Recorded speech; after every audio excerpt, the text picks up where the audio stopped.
Mobicom Group доктортой хөгжлийг дэмжих зорилтын хүрээнд Smart Education төслийг 5 дахь жилдээ амжилттай хэрэгжүүлж байна.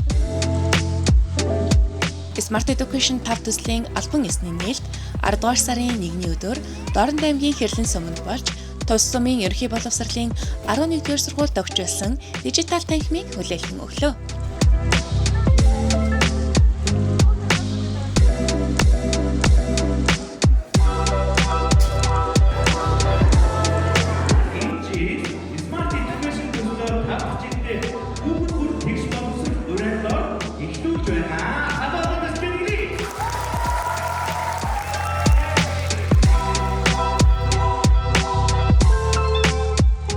Сургуулиуд Дорнод аймгийн Чоолсон хотын хамгийн зүүн захад байрладаг. Нэлээд аслагдсан багийн хүүхдүүд суралцдаг юм онцлогтой сургууль байгаа. Тэгээд бас нэг онцлог нь хөгжлийн онцлог ялгаатай суралцагчдыг суралцуулдаг. Тэр нь хөдөө орон нутгата суралцуулдаг цөөхөн сургуулийн нэг.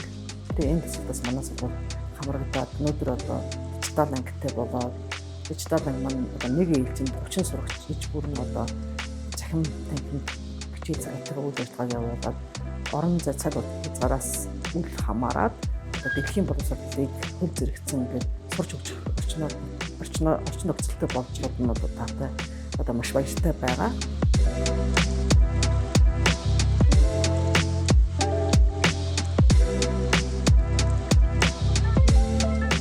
Өнөөдөр бол Smart Education гэдэг энэ төслийн хүрээнд за энэ анги танхимыг хийж байгаа.